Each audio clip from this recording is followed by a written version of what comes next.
देखिए, सबसे पहली बात तो ये है कि संभल की चंडोसी की जो जामा मस्जिद है वो कोई 50 साल 100 साल नहीं बल्कि 200-250 साल पुरानी मस्जिद है, उससे ज्यादा है।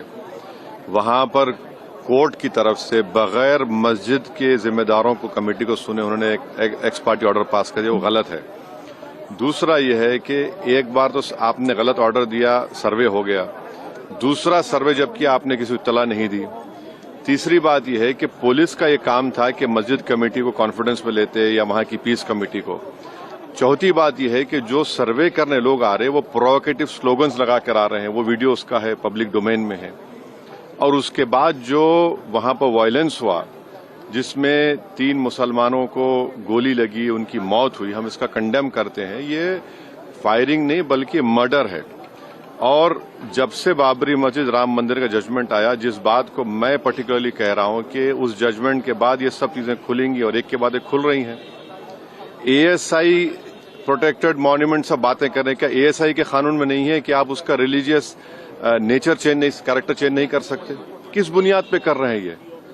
और आप किस बुनियाद पर अपने फेथ को दूसरों पे थोपेंगे? भाई, कानून कोई चीज है ही नहीं है।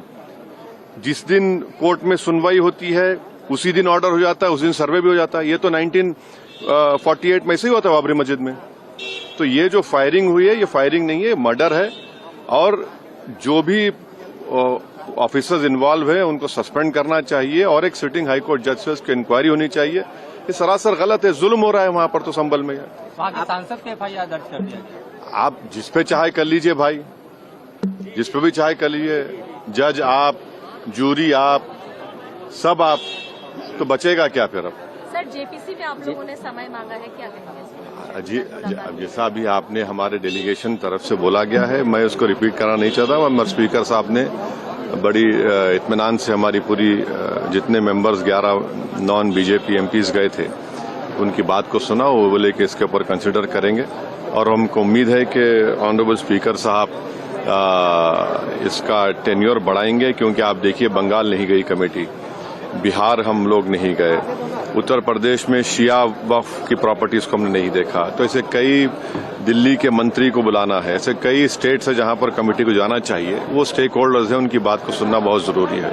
सर, वक्फ बोर्ड अमेंडमेंट बिल को लेकर आप क्या सोचते हैं? क्योंकि लगातार सरकार की तरफ से यही कहा गया कि जो मुस्लिम है, जनता है, उनके हित में है, मुसलमान जो है उनकी। अभी ये कानून बना नहीं, आप देख लिए संभल में क्या हो गया है। अभी ये कानून बना नहीं है, आप देख रहे हैं कि हर जगह पे बोल दिया जा रहा है कि नहीं, ये यहाँ पर 500 साल पहले मस्जिद नहीं थी। इस बिल में आप, ये बिल आर्टिकल 26 का वायलेट करता है। ये संविधान के फंडामेंटल राइट का 26 का ग्रेव वायलेशन है। ये बिल कलेक्टर को इतने पावर्स दे रहा है कि कलेक्टर तय करेगा कि कौन सी वक्फ प्रॉपर्टी है नहीं है। ये कैसे होगा? कलेक्टर कैसा जज होगा अपने ही केस में? तीसरा, आप किस बुनियाद पर इस बिल में आप नॉन मुस्लिम को मेंबर बना रहे हैं? जितने धर्म की बुनियाद पर, चाहे वो हिंदू धर्म के एंडोमेंट बोर्ड्स हो, चाहे दिल्ली का एसजीपीसी हो या उसका एक्ट हो, या क्रिश्चियंस के जो भी उनके धर्म के संस्थान हैं, वहां पर तो कोई उसी धर्म का आदमी मेंबर बनता है।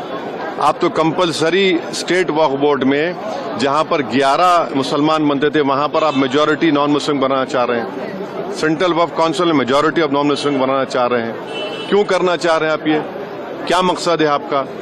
कलेक्टर को इतना पावर दे रहे हैं। तो ये आर्टिकल 26 का ग्रेव वायलेशन है और इसीलिए वक्फ को बचाने के लिए नहीं लाया जा रहा है, ये वक्फ को खत्म करने के लिए, और वक्फ बोर्ड को सिर्फ एक पोस्ट ऑफिस बना के रखना चाह रहे हैं।